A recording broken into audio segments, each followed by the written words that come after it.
Our story begins with two brothers, warrior born, thrust in a land divided by war. But they had a vision, a burning vision, a vision of unity, of strength, of the Vijayanagara Empire. Step back in time to the 14th century, where amidst the turmoil of a fragmented India, the Vijayanagara Empire emerges, founded by Harihara and Bukka. Harihara and Bukka were serving as soldiers in the Kakatiya dynasty's army, and one day Harihara and Bukka decided to break free and build their own empire.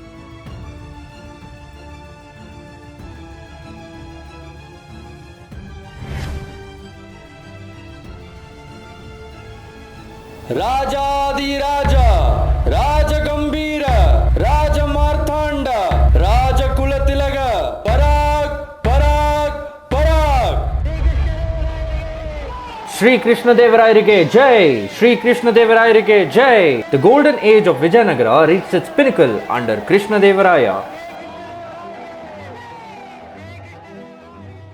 During Krishna Devaraya's rule, Vijayanagara Empire was in its most radiant and glorious period. The royal court, Bhuvana Vijayam, became a center for scholarly and poetic endeavors. A formidable leader, he was not only an accomplished warrior and a discerning patron of the arts, but also a prolific writer. His literary works such as the Amukta Malyada were not only artistic expressions, but also mediums to promote social and moral values. In Krishna Devaraya's court were the Ashta Diggajas, the 8 great poets of Telugu literature who added immeasurable depth to the cultural fabric of Vijayanagara. These scholars weren't just poets, they were the empire's very heartbeat. The Ashta Diggajas had a great impact on the cultural canvas of Vijayanagara kingdom. Like Allasani Peddanna, his works were not mere compositions but reflections of the contemporary society, philosophy and values. He wrote epics like the Manucharitam. He was honored with the title Andhra Kavita Pitamaha, or the father of Telugu literature, by King Krishna Devaraya. Krishna Devaraya also ornamented Peddanna's leg with a big golden bangle called the Ganda Pendaram as a mark of excellent poetry.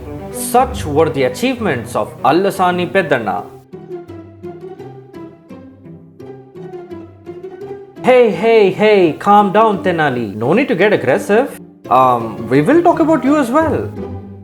And then we have the great Tenali Ramakrishna, whose intelligence and wit spread far and wide, as did his humor. Now, we also have a story that will describe Tenali Rama's intelligence, timely action, presence of mind, and humor.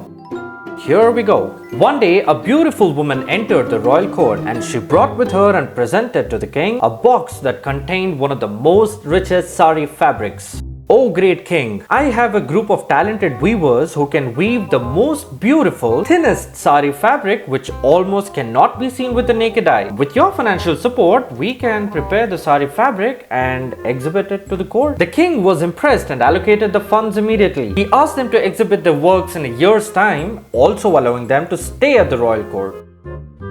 They enjoyed the royal treatments and were served the royal food. However, even after all this while, no news about the sari fabric was known.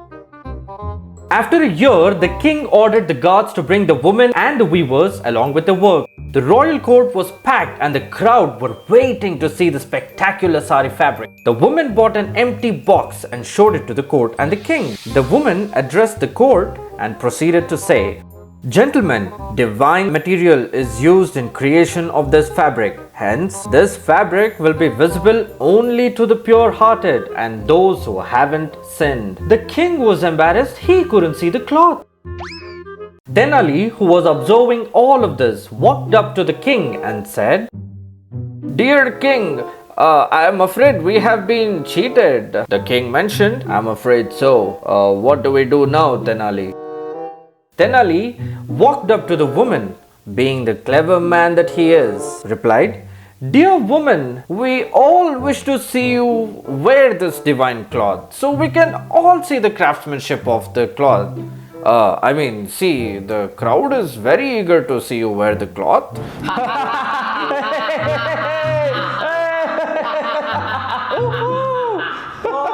The women and the weavers realized that they had been caught and begged for mercy from the king. The king asked the women and the weavers to get out of the palace and praised Tenali Rama for his intelligence and timely action. Now Vijayanagara Empire wouldn't be as happening without the Ashta Diggajas now, would it? Now let's step out of Bhuvana Vijayam, the royal court, as entertaining as it is, and take a look around to see the amazing city of Hampi.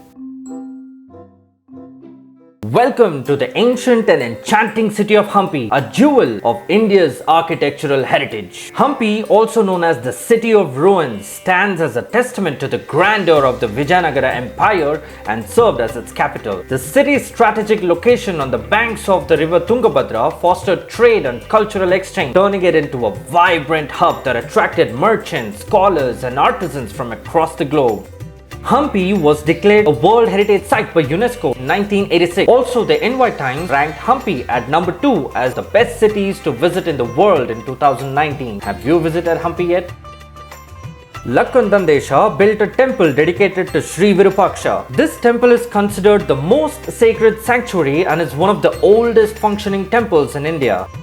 This stone chariot was built by King Krishna Devaraya during the 16th century, who was fascinated with the stone chariot in Konark, Orissa, while fighting a battle there. This architectural marvel is carved out of a single rock, inspired by the Dravidian style of architecture. It stands as a proud testament to the empire's extraordinary skills of the craftsmen. Now, this stone chariot stands as one among 3 famous stone chariots in India, one in Konark and the other in Mahabalipuram. Hampi's bustling markets and bazaars buzzed with activity.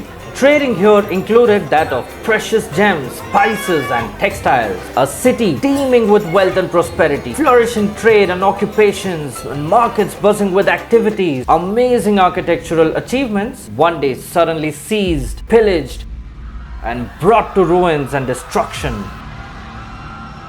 The Deccan Sultans invaded Hampi in 1565 with alliance from some local chieftains and plundered the city for 6 months. The Vijayanagara Empire was surrounded by the Muslim sultanates in the neighborhood. The sultanates towards the north united the forces and attacked the Vijayanagara Empire. The Battle of Talikota, also known as Rakkasagi Tangadiki, was fought between the united forces of the Deccan Sultanates against Vijayanagara Empire in 1565. The Vijayanagara Empire was defeated in this battle. The defeat of Vijayanagara Empire was followed by subsequent destruction and looting of the cities. The capital city of Vijayanagara, Hampi, was captured and destroyed and unfortunately never reoccupied nor recovered. The ruins of Hampi are a testimony to the plundering and pillage, bringing an end to a glorious chapter of a great empire in South India, the Vijayanagara Kingdom.